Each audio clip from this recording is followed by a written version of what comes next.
The comfort women were sex slaves trafficked into prostitution by the Japanese government to service the men of its imperial army. Gabi-gabi yan, ginagawa nila sa amin yan. Every night we are raped. Kaya yung kapatid kong isa, nasiraan ng ulo. Kasi hindi lang naman isa mangre-rape sa'yo eh. Dalawa, tatlo. The tragic tale of World War II's Juganianfu, or comfort women, and that which they were forced to undergo, is one teeming with acts of injustice and gross inhumanity.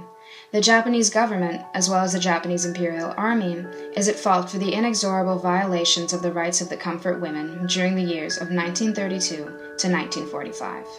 This is evident when noting the government's vehement denial of their existence, disallowing the ordeal to receive proper coverage and recognition, and refusal to take responsibility in providing the women affected with just compensation within their lifetimes. The encampments where these women were held captive and imprisoned were referred to as comfort stations. The first of these systematic comfort stations were ratified exclusively for naval personnel around 1932 in the city of Shanghai, China. Yet not long after, Okamura Yasuji, Vice Chief of Staff for the Shanghai Expeditionary Force, established comfort stations for the military, modeled after those in use by the Navy. Japanese historian and author Toshiaki Toshimi has insisted that, quote, "The Japanese Imperial Army feared most that the simmering discontentment of the soldiers could explode into a riot and revolt. That is why it provided women." The first of these documented was stationed in the city of Piquan, China for the 14th Mixed Brigade, and formerly aimed at repressing the spread of sexually transmitted diseases. Later, stations were often managed directly by the army and justified with the supposed intent to not only strengthen Japanese troops' morale, but also aid in the prevention of rape of local women. But it is clear that the soldiers persisted to do so, disregarding the sexual rights of women before comfort stations were even ratified on a large scale. The Army's penal code was exceedingly lenient when it came to cases of troops involved in sexual assault. That and the government and armies impetuously denied multiple cases in which the troops raped and assaulted local women. These comfort stations seemed to be a useless tactic. Although, with the passing of time, the use and foundation of these stations began to spread. The expansion traveled from southern China to the north and later throughout the Eurasian landmass. With this aerial expansion, the number of women required heightened as well. Previously, the women drafted were solely Korean, Chinese, or seldom Japanese. The ethnicities of the women held captive soon broadened to Thai, Malaysian, Dutch, Filipino, Indonesian, Singaporean, and more. It is estimated that there were 80,000 to 200,000 Korean women alone confined within these stations. However, many numerical figures concerning the amount of women involved are unclear, as the Japanese army had a number of crucial documents and records incinerated following their defeat for fear of their probable prosecution for war crimes. The Japanese government has yet to make many surviving documents available to the public. As the number of comfort stations grew, it became obvious that there were not enough women to service the army. Along with the expanding number of countries from which these women were taken, they also began to break their own mandated rules. The Japanese government had placed strict codes of conduct on the behavior of the army and their actions at the comfort stations. One rule requiring that men pay the women for their services and not act violently towards or around them, and another that the women must be 21 or older to be working in a brothel. But as the number of stations increased and the demand for women went up, the age requirement was utterly forgotten. Girls as young as 13 were documented being plucked from their home countries and sent to work as sex slaves throughout Eurasia.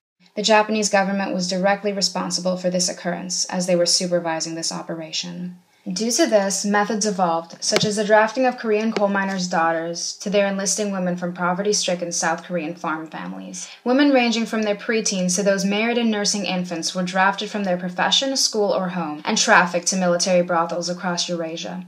Testimonies from survivors are paramount to further exposing the now evident deception and foul play involved in the recruitment progress. Many women were baited and tricked with methods such as promises of future jobs as nurses or factory workers, considerable sums of money, or a proper education. Women were fed deceitful statements and lies in the forms of newspaper ads or contacted directly with threats to their families, and some were even abducted from public settings. To further emphasize the Japanese government's responsibility for the infringement of these women's sexual and social rights and freedoms, former Japanese soldier Yasuji Kaneko confession states, "The women cried out, but it didn't matter to us whether the woman was alive or dead. We were the emperor's soldier. No matter in military brothels or in the villages, we raped without reluctance." Appallingly, the imperial army regarded these women as military supplies rather than human beings. The women were kept within the confines of tiny cubicles in large tents or buildings, and were subject to a multitude of sexual assaults and humiliation, being forced to sexually service a daily average of 20 to 30 soldiers on weekdays and 40 up to 100 soldiers on weekends, as well as periodical injections intended to keep them free of venereal diseases, which proved wholly ineffective due to the poor hygiene practices exercised inside these stations. If it wasn't enough to strip them of almost every human right they had, the Japanese government went as far as to have some women's reproductive organs removed. Selected women, along with those that had contracted damaging, sexually transmitted diseases, were prevented from ever starting a family, shaming them in the Asian culture. Enslaved women were kept under strict surveillance as well, and depending on the station, would only be permitted to go outside at certain times and in certain areas, or not at all. Accordingly, many escape efforts were in vain, and those that did succeed were often destitute. The women who attempted to escape from the brothels or rejected and resisted complacency often underwent harsh beatings by the guards, or even the soldiers themselves. In Song Shindo's narrative of her encounters at comfort stations between the years of 1938 and 1945, she says as follows, "Since I didn't know where I was, I didn't speak the language, I had no money and no idea how to take the train, and the area was surrounded with soldiers, escape was impossible." The house started to slowly fill up with Japanese. As soon as it got dark, they all came in. Laughing, joking. One by one, the girls were chosen and dragged into a bedroom. And I remember there was a Japanese standing there, and I could see his boots, from under the table. I can still see those boots. I can still see them. I can still see this man's face. I'll never forget it. World War II ended on August 15, 1945 in Japan, but the comfort women's struggle did not. Many women who were escorted or abducted and taken to countries unfamiliar to them had no means by which to return to their homes. Some didn't know how to find it again, but the majority of them were too ashamed to face their loved ones. Those that returned home were subject to the aftermath of the war, which resulted in their permanent branding as comfort women. This label was regarded as an affliction and carried social discrimination, isolation, and abandonment along with it.